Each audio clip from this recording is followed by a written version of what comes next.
लंकापुरी पुण्यभूमी पवित्र, तिथे नांदतो ज्ञान राजा सुपात्र. तया आठविता महापुण्यराशी, नमस्कार माझा सद्गुरु ज्ञानेश्वरासी. नमो अनंताय शुद्धाय कूटस्थायात्मने नमः. प्रेमांबुधिविहाराय ज्ञानराजाय ते नमः. माधुर्यरसकल्लोलां शिवशक्तिस्वरूपिणीम् अमृतानुभवार्थाय वंदे ज्ञानेशनंदिनीं. परब्रह्मीचा बोध प्रत्यक्ष दावी, जयाची टीका वाचिता ज्ञानदेवी. अतिमूढते आणिले ब्रह्मभावा, नमस्कार माझा तया सद्गुरु ज्ञानदेवा. ज्ञानदेव गुरु ज्ञानदेव तारू, उतरिल पैल पारू ज्ञानदेव. ज्ञानदेव माता ज्ञानदेव पिता, तोडील भव व्यथा ज्ञानदेव. ज्ञानदेव माझे सोय रे धाय रे, जीवलग निर्धारे ज्ञानदेव. सेना म्हणे माझा ज्ञानदेव निधान, दाविली निज खूण ज्ञानदेवे. ज्ञानियांचा राजा गुरु महाराभ, म्हणती ज्ञानदेव तुम्हाईसे. मज पामरासी काय थोरपण, पायीची वहाण पायी बरी. ब्रह्मादिक जेथे तुम्हा ओळंगणे, इतर तुलने काय पुढे.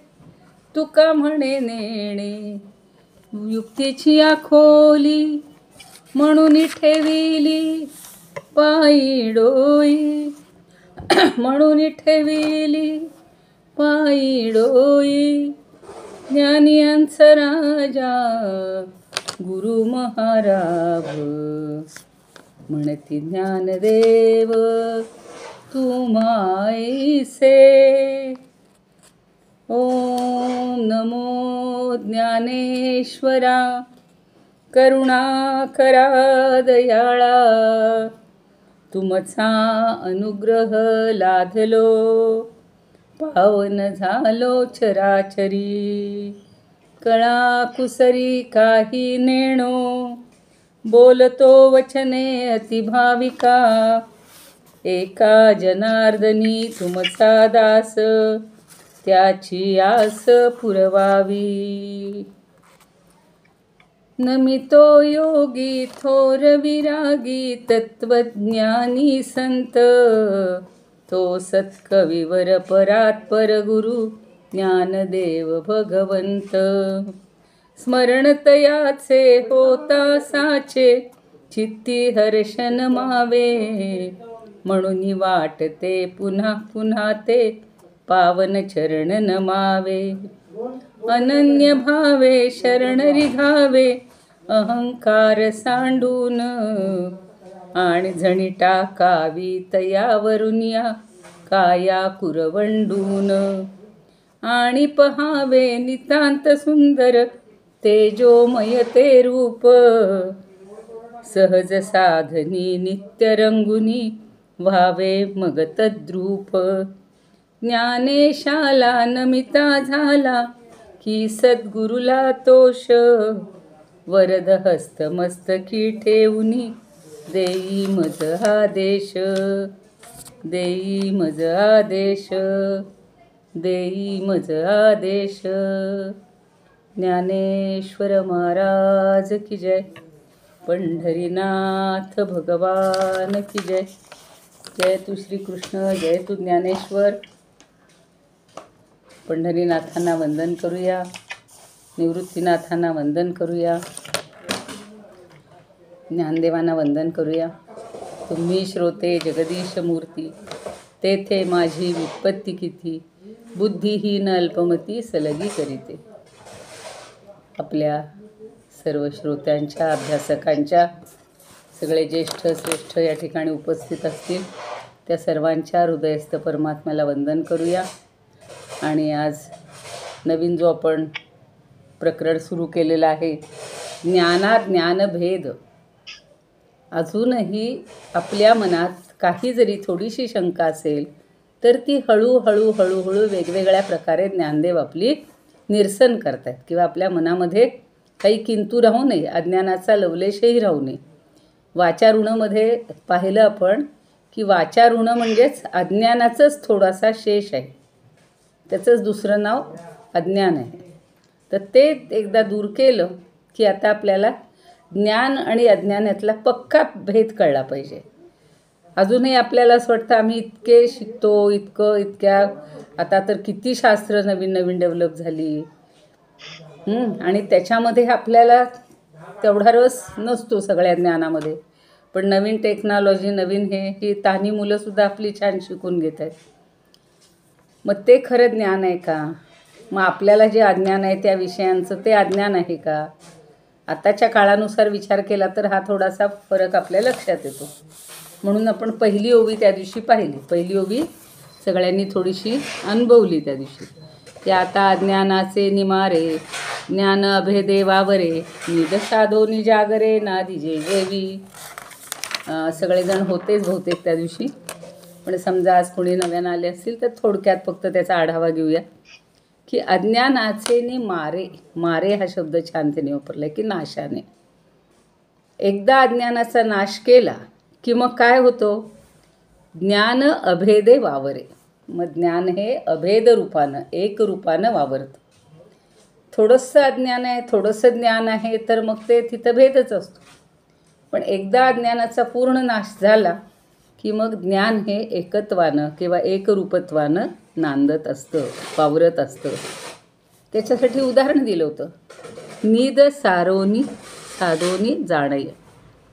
निद साधोनी जागरे.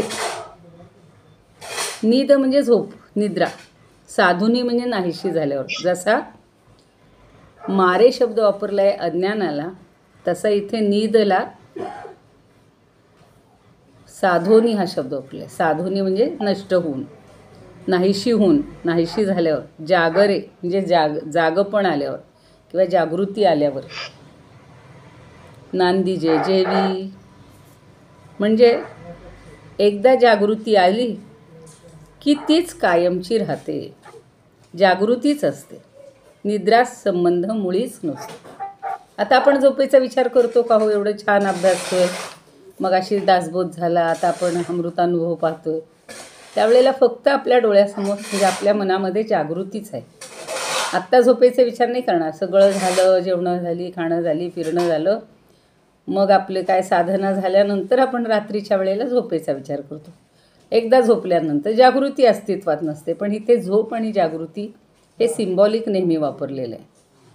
झोप, निद्रा म्हणजे अज्ञान आणि जागृती म्हणजे ज्ञान. पण निद्रेचा दृष्टांत एवढ्यासाठी दिला आहे की तो रोज आपण अनुभवत असतो.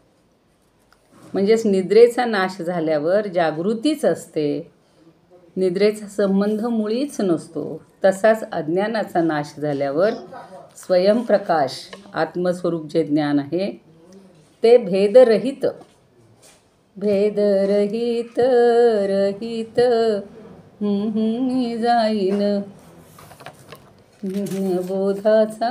बोधाचा झेंडा मी घेईन. ते आईच्या जोगव्यामध्ये येते शब्द, फार छान. आईचा जोगवा जोगवा जोगवा मागेन. सगळी जी आपली अभंग आहेत, काकड आरतीतली गीतं आहेत, भक्तिगीतं आहेत, तिथं मध्ये सुद्धा हे सगळं तत्त्वज्ञान आणलेलं आहे बघा. सोप्या शब्दात म्हटलं आहे की भेदरहित वारीसी जाईन, म्हणजे भेद नको माझ्यात. आणि या भेदामुळंच आपण अज्ञानात आहोत. भेद म्हणजे अज्ञान किंवा भेद हे अज्ञानाचं कारण आहे आणि ते संपलं की आपल्याला ज्ञान होतं. म्हणून त्या दिवशी 9व्या अध्यायातली काही ओव्या मी तुम्हाला सांगितल्या होत्या, त्या पुन्हा एकदा आठवण करून देते. जैसा चैला जो अर्जुनी, तो अर्जुनी म्हणे स्वप्नीची ही सेना, मीची झालो होतो ना निद्रावशे, आता सेना ते सेना नव्हे, हे मीचे घाघवे, ऐसे एकत्वे मानवे विश्वतया.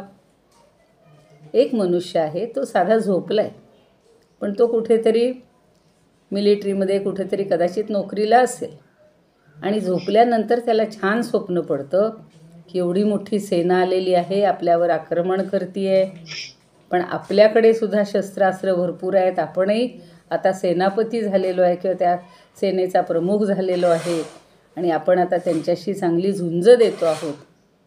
अशी मोठी सेना, मोठं सगळं, जसं अर्जुनाचं युद्धाचं वर्णन कुरुक्षेत्रावरचं सगळं भगवंतांनी पहिल्या अध्यायात केलेलं आहे. मग डोळ्यासमोर सगळे त्यांचे मामा, काका, चुलते, बहीण, बहिणी, भाऊ बिऊ, मित्र सगळे उभे राहिलेले असतात त्यांच्या नावासकट.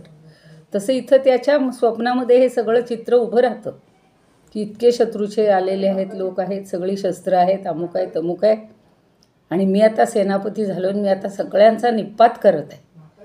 आणि तेवढ्यात कोणतरी हाक मारतं, अरे उठ, पहाट झालेली आहे, तुला उद्या गावाला जायचं आहे. तर तो ज्यांनी कोणी उठवलं त्याला तो हे देतो की अरे मी एवढा सेनापती झालो होतो, चांगलं युद्ध करत होतो, आणि तुम्हाला झोपेतनं जागं केलंस. पण जागा झाल्यानंतर मात्र ते संपलं, कारण ते स्वप्नात ती सेना होती, ती आता खरी सेना नाही. स्वप्नात मी सेनापती होतो, तो मी आता सेनापती नाही. म्हणजे आता माझं रूप, माझं जे काही आहे मूळ, ते मला जसं समजतं तसं आपल्याला इथे समजायला लागतं. आता दुसरी पण ओवी आपण थोडीशी वाचून ठेवली होती, पण म्हटलं जास्त सविस्तर त्याच्यावर बोलूया. ज्ञानदेवांनी तेच दृष्टांत पण चपखलपणे वेगळ्या पद्धतीनं कसे आपल्याला समजावून दिले असतात ते पाहायचे. दर्पणाचे वगैरे तर झालेत आपल्याला, सांगदेव 65 झाले, अमृतानुभवाच्या पहिल्या प्रकरणांमध्येही झालं. का दर्पणाचा निघाला, का दर्पणाचा निघाला, ऐक्य बोधू पहिला, ऐक्य बोधू पहिला, मुखभोगी आपुला आपणची, मुखभोगी आपुला आपणची. दर्पण, दर्पण म्हणजे आरसा. दर्पणाचा निघाला, निघाला म्हणजे काय हो, दूर केला. मग ऐक्य बोधू पहिला, जो पहिला ऐक्याचा बोध आहे तो. मुखभोगी आपुला, हे जे मुख आहे आपलं, चेहरा आहे, हा पहिला जो आत्मबोध आहे, ऐक्याचा बोध आहे, तो जाणतो आपणची. आता नीट अर्थ बघा की ज्याप्रमाणे मुख पाहिल्यानंतर, मुख पाहून आरसा बाजूला सारला, आपल्याला एक सवय असते जाता जाता आरशात बघून जायचं.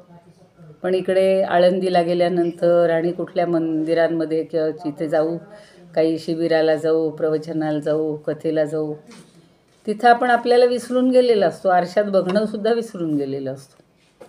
तर इथे बघा, रोज मात्र आरशात बघितल्याशिवाय आपण चैन पडत नाही. आरशात जेव्हा मुख पाहतो तेव्हा प्रतिबिंब आपल्याला दिसतं, आणि आपण आरशापासून बाजूला झालो किंवा आरसा जर बाजूला केला तर मुखभोगी आपुला आपणच.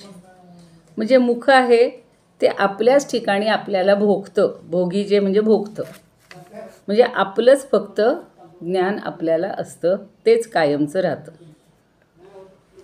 म्हणजे कदाचित आरसा जर नसता तर आपलं मुख आपल्याला पाहायलासुद्धा कधीच मिळालं नसतं, असं पण आहे ना. आणि ते जेव्हा समोर असतो अर्थात आरसा, त्याच वेळेला त्याला आपण बिंब प्रतिबिंब भाव म्हणतो. बिंब म्हणजे आपलं स्वतःचं मुख, आणि प्रतिबिंब म्हणजे जे दुसरं दिसतंय ते. याचाच अर्थ जेव्हा आरशात बघतो तेव्हा तिथं द्वैत असतं, द्वैत असतं, दोनचं रूप, दोनचं ज्ञान असतं. ते एक रूप आणि हे एक रूप. खरं कोणतं आहे सांगा तुम्ही? खरं रूप कोणतं आहे? खरं मुख कोणतं आहे? बिंब. हां, बिंब म्हणजे आपण जे आहोत, आपलं जे आहे ते. आणि आरशातलं प्रतिबिंब आहे, ते खरं आहे का? अर्थातच नाही, कारण आरसा बाजूला केलं की ते प्रतिबिंब नाहीसंच होतं ना, संपूनच जातं. म्हणजे आरशानं मुखापासून दूर जाणं म्हणजे फक्त आपलं मुख हे जसं आहे तसंच राहतं, आपणच आपल्या मुखाचा उपभोग घेतो किंवा भोग घेत असतो. मुखाच्या ठिकाणी आपलेपणा किंवा ऐक्यपणा हा आपल्याला जाणवतो. तिथं द्वैत पण संपतं. तसं मगाच्या निद्रेमध्ये आपल्याला सगळं द्वैत दिसलेलं असतं, जे कल्पित सगळं आपण पाहत असतो. आणि निद्रा संपली की आपलं मूळ जे आहे, ज्ञान म्हणू किंवा रूप, ते तिथंही आपल्याला लक्षात येतं. तर जागृती फक्त, मग आपल्याला बाकी कशाची जाणीव नसते. तसं या आरशाच्या आरशाच्या दृष्टांतावरून ज्ञानदेव आपल्याला काय सांगतात की आरसा पाहण्याच्या पूर्वी आपलं मुख एकच आहे, असा ज्ञानाचा संस्कार असतो. आणि मग पाहणारा आरसा पाहण्याचं सोडून, जे आरसा पाहण्याचं आपण सोडून दिलं, म्हणजेच आरसा दूर गेला की एकमुख किंवा आपलं जे मूळ मुख आहे त्या सौंदर्याचाच आपण उपभोग घेतो. आरशाशिवाय, भेदाच्या व्यतिरिक्त, भेदाशिवाय, भेदा वाचून आपण एकत्वाचा अनुभव घेत असतो. म्हणून जे अहम ब्रह्मास्मी किंवा त्वम एव अहम, आता ती एक कथा एकदम मला आठवली बरं का, त्वम एव अहम, ती सांगते तुम्हाला. तर हा जो लुप्त संस्कार आहे तोच आरसा पाहण्याचं सोडून दिल्यावर काही काळ एकत्वानंच राहतो. आता म्हणतो आपण एकटे आहोत. मला आज 2 गोष्टी आठवत होत्या. एक रामाची तुम्हाला आठवत असेल ती, आणि दुसरी आता कुठली तरी म्हटलं होतं, आरशावरनंच मला एकदम त्वम एव अहम, कालिदासाची एक कथा, तीच सांगते अगोदर.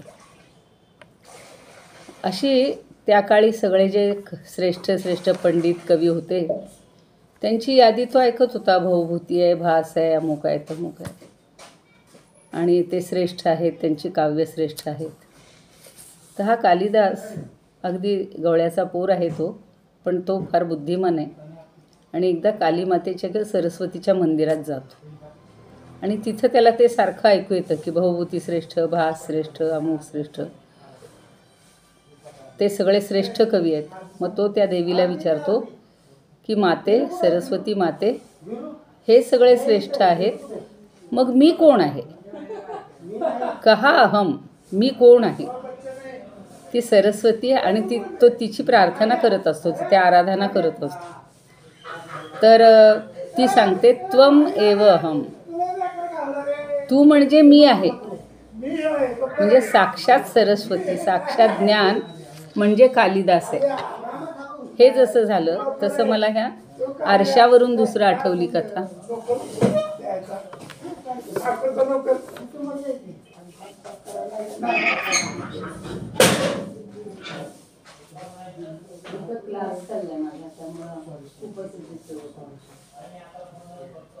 कधी उठत नाही.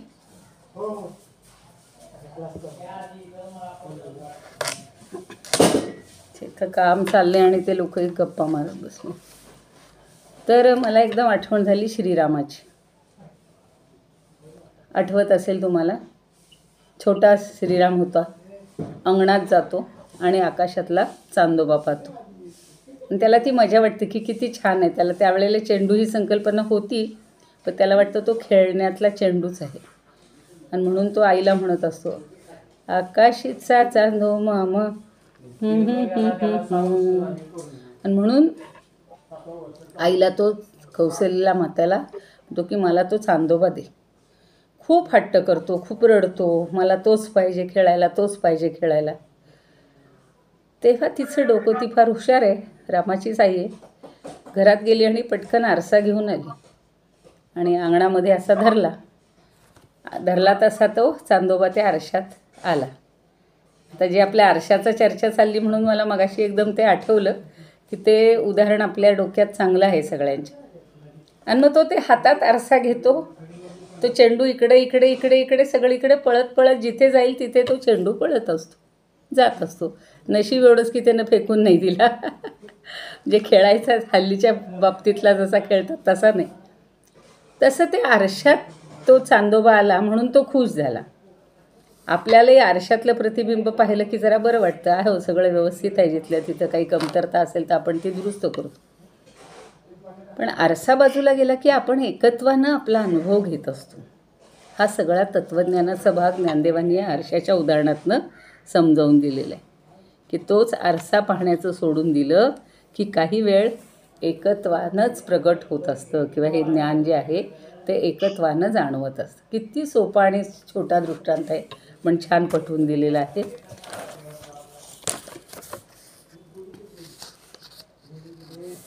पण आपलंच मुख आपल्याला पाहण्यासाठी मात्र आरशाची गरज असते. अंतर्मुख होऊन स्वतःलाच जाणायचे.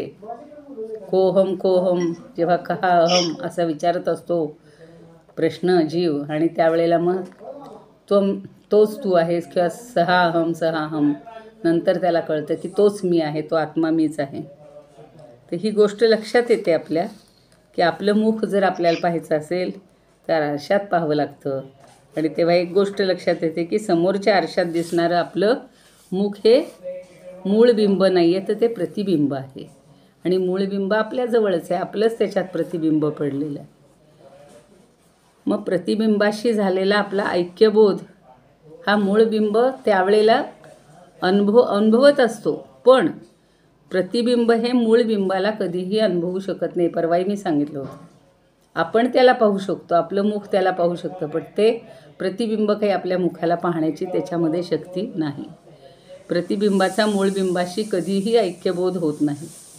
आणि मूळ बिंबापाशी हे ऐक्य आहेच, म्हणून प्रतिबिंबाची आवश्यकताच नाही, आपल्याला पाहायची गरज नाही. आपण आहोतच, आपलं अस्तित्व चिरंतन आहे. चिरंतन म्हणजे जेवढा काळ असेल तेवढं. म्हणजे बिंब आणि प्रतिबिंब ह्या द्वैताच्या आधारेच मुख आपलं ऐक्यबोध अनुभवू शकतो, पण त्याच्यासाठी तो आरसा बाजूला करावा लागतो. आणि मग आपल्या ठिकाणीच आपलं ऐक्य नांदत असतं. जे तुझं आहे तुझं पाशी, परी तू जागा चुकलास. आपल्याजवळच आपलं जे ज्ञान आहे, आपलं ऐक्य आहे, एकत्व आहे, हे आपण विसरून गेलेलं असतो. आता संस्कृतमध्ये काय म्हणतात बघा, गीर्वाणमध्ये, दर्पणे निर्गते चैक्यबोधम प्राथमिकम स्वरूपम. दर्पणे कीर्तने चैक्यबोधम च ऐक्यबोधम. दर्पणे निर्गते म्हणजे दर्पण निघून गेल्यावर एक सती सप्तमी म्हणून रचना असते, असे केले असता तशी ती रचना आहे. दर्पणे निर्गते हे दोन्ही सप्तमीचे रूप आहेत. म्हणजे आरसा निघून गेला असता. च ऐक्यबोधम प्राथमिकम स्वकम. मग आपला ऐक्यबोध हा स्वकम म्हणजे स्वतःचा आपल्याला दिसतो. आणि स्वयंमुखम प्रभुंजित निसहाय्यम यथा. मग पुन्हा त्याला कुठल्याही सहाय्याची गरज लागत नाही. स्वतःच्या मुखाचा एकत्वाचा अनुभव घेत असतो जेव्हा आरसा बाजूला करतो तेव्हा. अभंगामध्ये स्वरूपानंद म्हणतात, नातरी दर्पण सारिता बाजूला, नातरी दर्पण सारिता बाजूस, दुजा मुखाभास लोपोनिया. दुजा मुखाभास, मुखाचा आभास आहे, तर ते खरं मुख आहे का हो? नाही. इतकं आपल्याला, आता त्या बिचाऱ्या रामाला खरं माहिती नव्हतं की हा चंद्राचा आभास आहे. बालपण होतं, अज्ञान आहे, आणि सगळ्या अज्ञानी बालकांचं तेव्हा ते प्रतिनिधित्व करते. नाही तर खरा राम परमात्मा स्वरूप आहे, त्याला काय आरशाची गरज होती हो? तसला चेंडू खेळायची. पण हे सगळं आपलं जे आपण व्यक्त होत असतं, आपलं बालपण किंवा आपल्या सामान्यातलं मनुष्यातलं, ते तिथं व्यक्त केलेलं होतं. दुजा मुखाभास लोपोनिया, ठाईच ते भोगी मूळ एकपण. ठाईच म्हणजे स्वतःच्याच ठिकाणी. ठाईच ते भोगी मूळ एकपण, आपुले आपण मुख जैसे. आपुले आपण मुख जैसे. आपलंच आपण मुख जसं अनुभवत असतो, भोगत असतो, ते आपल्याला खरं कळतं. म्हणून अगदी सोप्या शब्दातच सगळ्यांनी तेच सांगितले की आरसा बाजूला सारला की मुख आपल्या मूळच्या एकपणाची जाणीव होऊन आपलेपण भोगतं. आपलेपणा, आपलंच एकत्वपण तो भोगत असतो. किंवा दर्पण दूर होताच आपणच आपल्या मुखानं ऐक्याचा बोध करून घेतो. इतकं सोपं आहे. म्हणजेच आपल्याला त्या परमात्म्याचं किंवा आत्म्याचं ज्ञान घेण्यासाठी कुठं बाहेर जायची गरज आहे का हो? खरं तर काहीच गरज नाही. शोधायला जायची गरज नाही, तीर्थक्षेत्रालाही जायची गरज नाही, कुठं वेगवेगळी यागही करायची गरज नाही. आपणच आपल्या ठिकाणी एकरूप होऊन शांतपणे डोळे मिटून जर त्या परमात्म्याचं चिंतन केलं, भगवंताचं चिंतन केलं, तर हा सगळा दुजाभाव, हे सगळं द्वैत, हा द्वैताचा पसारा हा सगळा नष्ट होईल की नाही? होईल. पण आपण अनुभव घ्यायला पाहतच नाही. आपल्याला फक्त बाह्य जगामध्ये आपण रमत असतो किंवा तेच सगळं अनुभवण्याचा प्रयत्न करत असतो. म्हणजे आरसा पाहण्यापूर्वीचं जे आपलं मुख आहे ते एकच आहे. आणि ते एक आहे हाच खरा ज्ञानाचा संस्कार आहे. म्हणजे एकमेव अद्वितीय असं जे आपण सारखं म्हणतो ते परमात्मतत्व एकच आहे, अद्वितीय आहे. पण तो संस्कार आपला लुप्त होतो. कशामुळं? त्या द्वैतामुळं. दुसरं आरशातलं रूप पाहिल्यामुळं आपला एकपणाचा संस्कार त्या क्षणी नष्ट झालेला असतो. आरशात पाहिल्यामुळं ते द्वैत प्रगट होतं. आणि पाहणारा आरसा पाहण्याचं सोडून दिलं, म्हणजे तोच आरसा जर दूर केला किंवा आरशापासून दूर झालो तर आपल्या एकमुख सौंदर्याचा उपभोग हा बिंब प्रतिबिंब भावातला जो भेद आहे त्या भेदा वाचून एकत्वानं घेता येतो. म्हणजेच हा सांगितलेला लुप्त संस्कार आरसा पाहण्याचं सोडून दिल्यावर काही वेळ एकलेपणानंच एकत्वानंच प्रगट होत असतो. बस आता समजला असेल हा दृष्टांत तुम्हाला. त्यात काही पुन्हा वेगळं हां काहीच, म्हणजे इतका सोपा आहे पण त्याच्यातली कल्पना आपल्याला समजून घेतली पाहिजे. त्या आरशात रोजच बघतोय, आनंदही घेतोय. आता हल्ली किती असतात, इतक्या प्रकारचे आरसे असतात. मागं मी एकदा तुम्हाला मागच्या आरशाच्या दृष्टांतात सांगितलं होतं बघा. तुमच्यापैकी कोणी अहमदाबादला गेले असतील तर एक लहान मुलांची, छोट्या मुलांची एक बाग आहे तिथे. तर त्याचं नाव नाही मला आठवत, पण सगळ्या प्रकारचे आरसे आहेत तिथे, सगळ्या प्रकारचे. आणि मग लहान मुलांबरोबर मोठी माणसं पण जातात. तर आपलंच रूप आपल्याला किती प्रकारे पाहायला मिळतं. एखाद्याला आपल्याला जर पाहिलं आणि एकदम आपण नॉर्मल जसे आहोत तसं दिसेल. दुसरीकडे गेलात तर थोडा उंच, अति उंच दिसू. त्याच्या पलीकडे गेलात तर अगदी बुटके दिसू. एखाद्या आरशात एकदम जाडेजुडे दिसू. एखाद्या आरशात कृश दिसू. म्हणजे इतकी त्या आरशामध्ये आपली रूपं आपल्याला बघायला मिळतात. ती लहानपणी मजा वाटते मुलांना बघायला. आई आई बघ मी कसा उंच झालो, आई बघ मी कसा बुटका दिसतोय आता मी केवढा जाड्या झालो, तू मला म्हणती रोड्या आहे म्हणून. असं जे सगळं अनुभवायला आपण पाहिलेलं असतं, अनुभवलेलं असतं. तशीच मला अजून एक आठवण येते शिशुपालाच्या बाबतीतली.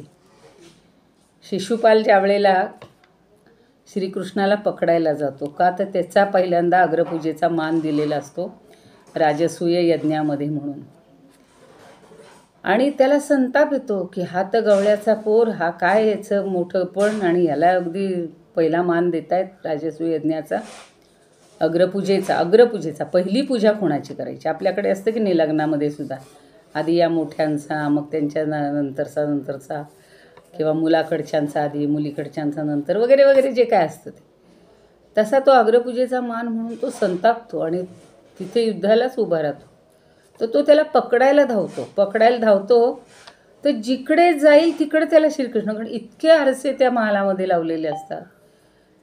आणि त्यात तो विसरतो की खरा कृष्ण कुठला आहे. त्याला प्रत्येक ठिकाणी तो धावत त्याला मारण्याचा प्रयत्न करत असतो. म्हणजे हे एकत्वाचं ज्ञान कधीच माणसाला होत नाही. जेव्हा स्वतःच एकटेपणानं थांबू, एकटेपणानं विचार करू, तेव्हाच आपल्याला एकलेपणाचं हे खरं ज्ञान होत असतं. आता त्याच्या पुढची जी ओवी आहे, म्हणजे भेदाशिवाय हे एकत्वाचं ज्ञान कसं होतं, तर आपलं जे काय म्हणू आपण, परमस्वरूप आहे किंवा आपलं खरं जे स्वरूप आहे ते स्वरूपाचं ज्ञान हे जगातल्या पदार्थ मात्राशी ऐक्य करतं. याचा अर्थ काय बघा. म्हणजे अशी शंका कोणीतरी उत्पन्न करतं की जगातल्या प्रत्येकाच्या ठिकाणी आपलं स्वरूप आहे.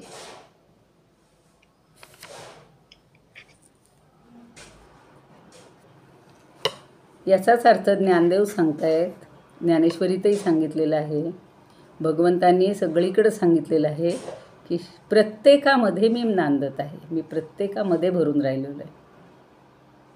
आपण मात्र सगळा भेदाभेद करत असतो. ही काय, ही मानव योनी नाही आहे, ही पशु योनी आहे, हे कीटक आहेत, हे झाडझुडपं आहेत, त्यांच्यापेक्षा आपली श्रेष्ठ आहे, आपण भाग्यवान आहोत. आता आपल्याला मनुष्य योनी मिळाली म्हणतात, 84 लक्ष योनीतून पहिल्यांदा मिळाली. किंवा आपण पुण्य केलं म्हणून आता त्यांना ह्याच्यामध्ये गुरुचरित्रामध्ये राजाचे 7 जन्म, त्या राणीचे 7 जन्म त्याला आठवत असतात प्रत्येक जन्म, आणि पुढं कोण होणार आहे तेही माहिती असतं.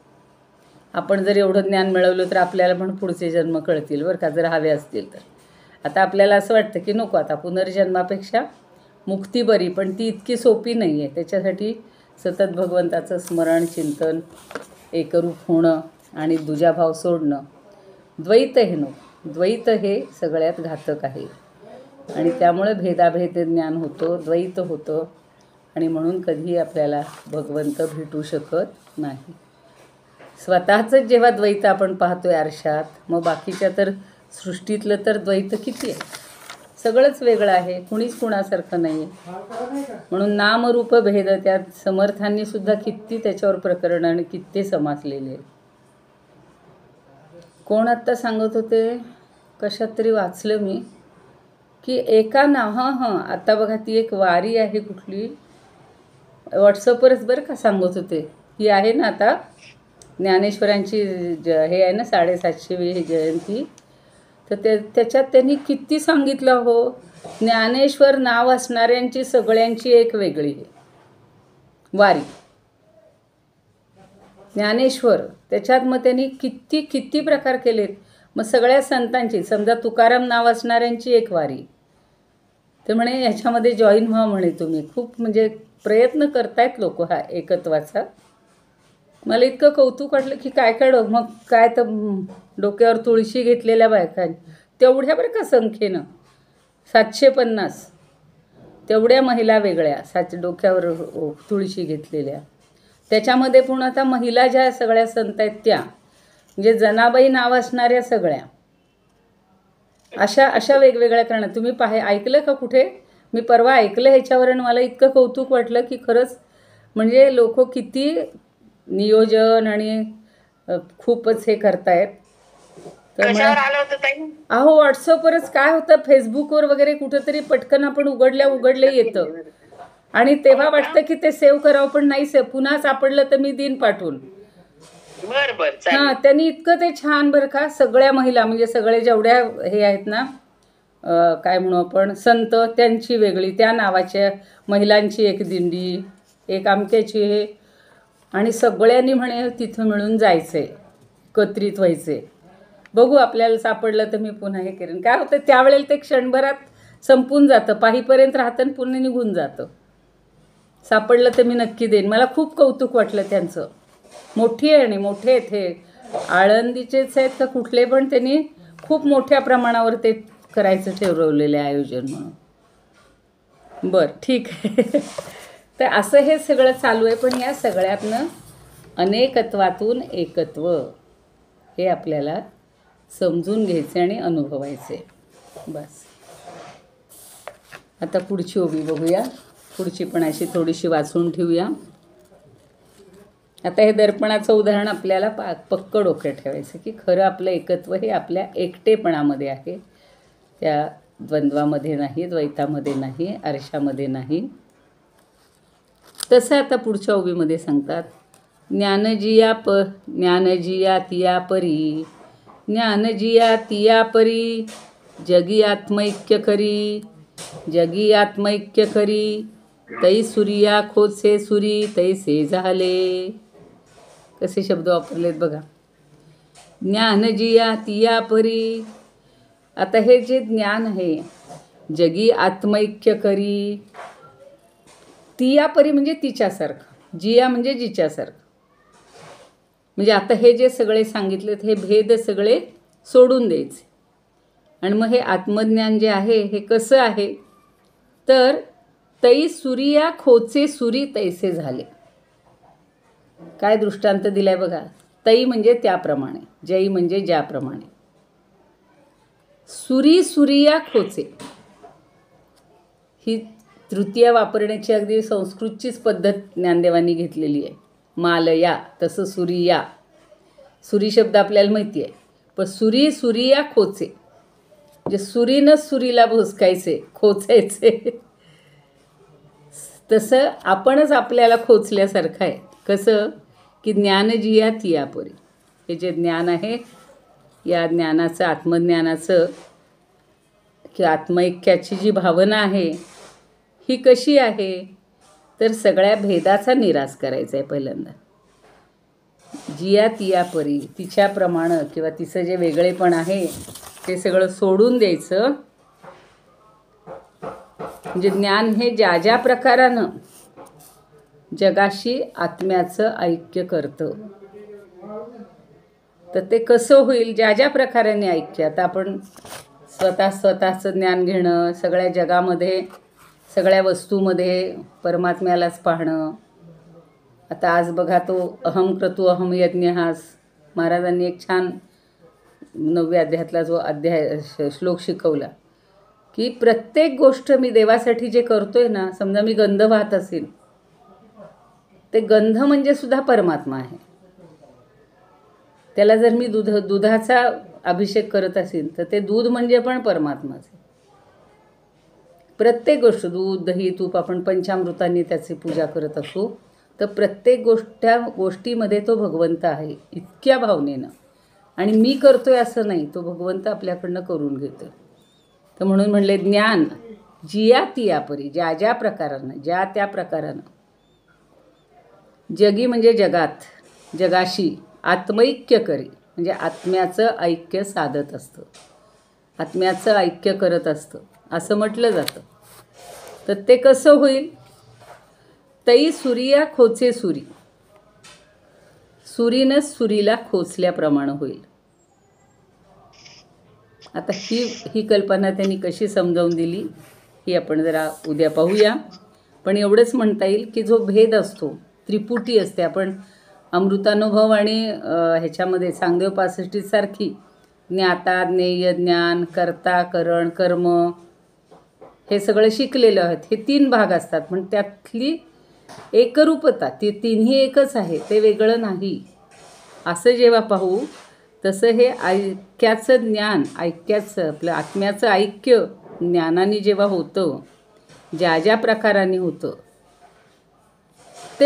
तो प्रकार म्हणजे सुरीनं सुरीला खोचल्यासारखं आहे. कारण वेगळंपण खरं नाहीच आहे ना, आत्म्याचं ज्ञान आहेच मुळात. ते या प्रकाराने मिळवायचं, त्या प्रकाराने मिळवायचं असं का बरं? तर असे भेद सत्य मानले तर, आपण जो भेद आहे तो सत्य मानला आणि ज्ञान करून घ्यायचं ठरवलं तर सुरीनं सुरीला खोचल्यासारखं होईल. म्हणजे ते त्रिपुटी जी आहे, ज्ञाता ज्ञेय ज्ञान आहे, हा भेद कुठेच ठेवायला नको. तो भेद ठेवला की आपल्याला खरं ज्ञान होणार नाही. ज्ञान शब्दाचा अर्थ आहे आत्मज्ञान. आणि ते आत्मज्ञान किंवा ब्रह्मज्ञान करून घेण्यासाठी आपल्याला हा भेदाचा निराश करावा लागेल. नाहीतर मग आपणच आपल्याला सुरीनं म्हणजे सुरीनंच सुरीला खोचल्यासारखं होईल. काही वेगळं पुन्हा नाहीच आहे ना. आपण जे एक आहोत तसंच सर्व आहे, सगळ्यांमध्ये तेच आत्मज्ञान भरून राहिलेलं आहे. आणि आत्मज्ञानाला वृत्तीज्ञान असं म्हणलं आहे, आपण मागच्या वाचारंभणमध्ये पण पाहिलं. म्हणजे अहम ब्रह्मास्मी वगैरे जे म्हणतो ते अहम ब्रह्मज्ञान हे सुद्धा थोडासा तिथे अज्ञानाचा थोडासा अभाव असतो, थोडासा, पण तरीसुद्धा अहमभाव असतोच. आणि तो दूर करण्यासाठी तर ही सगळा प्रयत्न म्हणून शेवटी त्यांनी गुरूंना नमस्कार केला आणि हे अभेदाचं ज्ञान सगळं संपून टाकलेलं होतं. तर आता ब्रह्मस्वरूपाचं ज्ञान थोडंसं शिल्लक राहते ज्ञान आणि अज्ञानाचा नाश झाल्यानंतर. कारण 100% ज्ञान हे आपल्याला अजून झालेलं नाही. फक्त आपल्याला एवढं कळलं आहे की हे सगळं जे दृश्य ज्ञान आहे हे सगळं खोटं आहे. म्हणजे हे आपण जे अज्ञान आहे त्याला ज्ञान समजतो आहे, एवढं तरी आत्ता आपल्याला कळलं आहे की आपण ज्याला ज्ञान म्हणतो ते खरं अज्ञान आहे. तर त्याचा जर निराश झाला आणि खरंच या सगळ्या ब्रह्मांडामध्ये आपल्याला फक्त एक तत्त्व दिसायला लागलं, एकतत्व नाम ते जे म्हटले ना सगळं हरिपाठात वगैरे, तर ते प्रत्यक्ष अनुभव आला पाहिजे. म्हणणं वेगळं, समजून घेणं वेगळं आणि प्रत्यक्ष अनुभवणं वेगळं. तर पुढेही अजून काही असेच छान दृष्टांत देत आहेत. त्या दृष्टांतातून काय म्हणत आहेत बघूया. ज्ञान आणि अज्ञान यातला भेद, कारण अजून भेदच आपल्याला समजत नाही. ज्ञान आपण नेमकं कशाला ज्ञान म्हणायचे म्हणजे ते अनुभवायचे. प्रत्यक्षात तो अनुभव घ्यायचा आहे, तो आपल्याला घेता आला पाहिजे.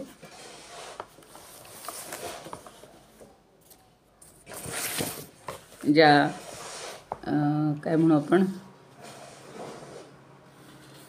अहम ब्रह्मास्मी असं जे सारखं म्हणतो, हे सुद्धा वृत्ती ज्ञान आहे. ती एक प्रकारची ज्ञानाची वृत्ती आहे. जसं योग हा चित्तवृत्ती निरोधा, तसं मी ज्ञानाच्या बाबतीत ती एक वृत्ती आहे असं सांगितलं होतं. आणि ती काय करते, जगातल्या प्रत्येक पदार्थाशी ऐक्य करत असते. पण ते ऐक्य करणं म्हणजे सुरीला सुरीनं खोचणं. करायचं आहे, जे आहे ते मानायचं नाही, करणं म्हणतोय. म्हणजे आपण त्याच्यावर ते लादतोय किंवा ते करण्याची व्यर्थ प्रयत्न करतोय. जे आहे तेच फक्त स्वीकारायला पाहिजे. असा तो पुढच्या ओवीतही अजून त्यांनी ज्ञान आणि अज्ञानात आपल्याला 40 ओव्या जवळजवळ शिकवून घ्यायचे. तर समजून घेऊयात. इथे थांबूयात आत्ता आपण. फक्त ओवी वाचून ठेवलेली आहे, अजूनही तिच्यात थोडंसं सखोल आपण अभ्यास करू द्याल. म्हणजे हे देह वगैरे हे सगळ्याला आपण अजून खरंच मानतोय ना. देहाभिमान सुटत नाही आपला. क्षणाक्षणाला आपल्याला देहाची भावना होते, भुकेची होते, तहानेची होते. सांगून सुद्धा सुटत नाही.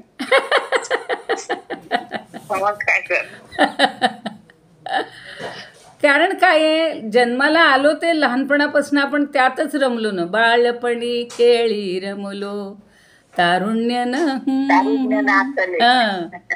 वृद्धपणी देवाता दिसे पैल तीर चंद्रभागे पांडुरंगा. काय सुंदर अभंग आहे तो. मन करा थोर एवढं सांगतात. अनादी काळाचे संस्कार जात नाही ना. हा नाही खरंच. म्हातारपणी कळतं पण उपयोग होत नाही.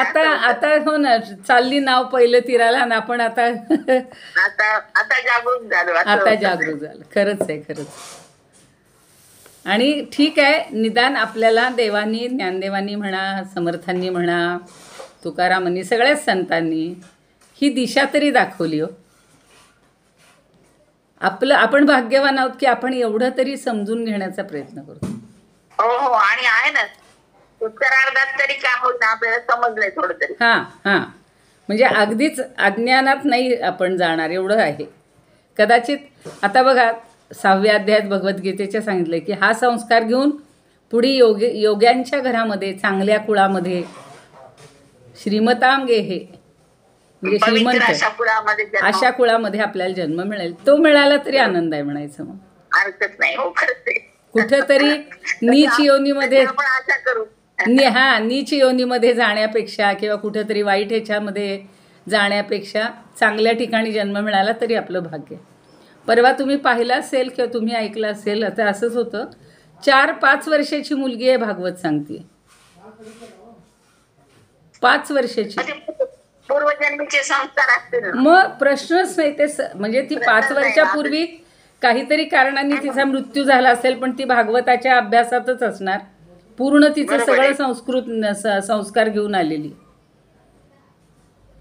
आणि आपण पाहतो लहान मुलं गायक असतात, किती छान गाणं म्हणतात. हो मग हो 5-5 वर्षाचे. खरं आहे ना. पूर्व संस्कार असतात. संस्कार आहेत, संस्कार. त्याच्यामुळे ते या जन्मी चांगले ठेवतात. हो ना, तेच.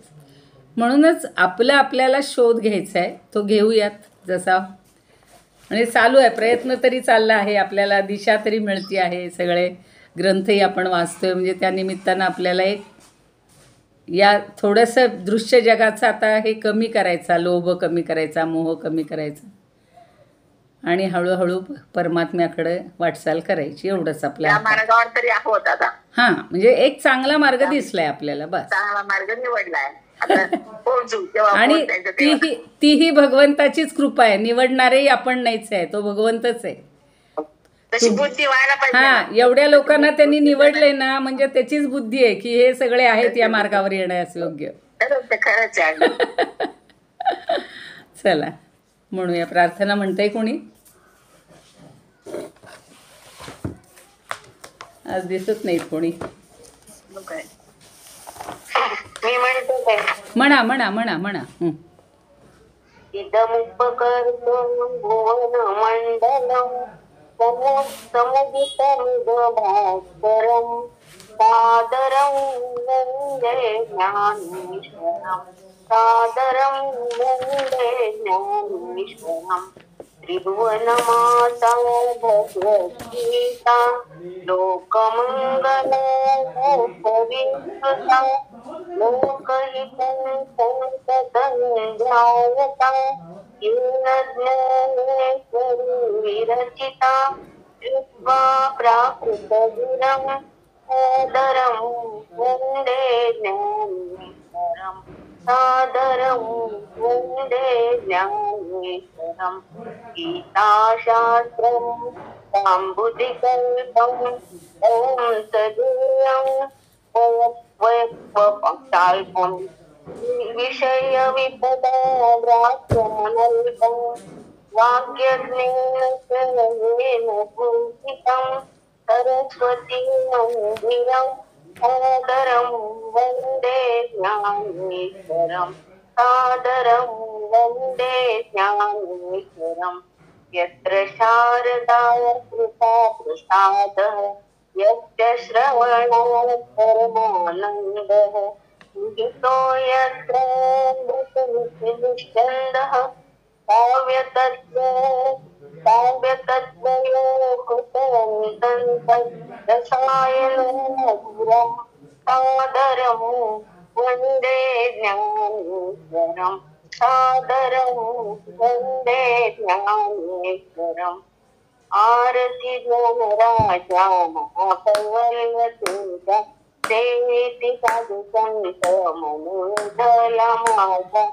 आरती राजा लोपले लोपले अवतार पांडुरंग ठेवी ज्ञान. आरती राजा कनकाचे पाठक पदी तुझा गोपीचा नारी. नारद सुंदर हो कामगायन करी. आरती राजा प्रगट दुय बोले गम्मती केले. राम जनार्दनी पायी मस्तक ठेवले.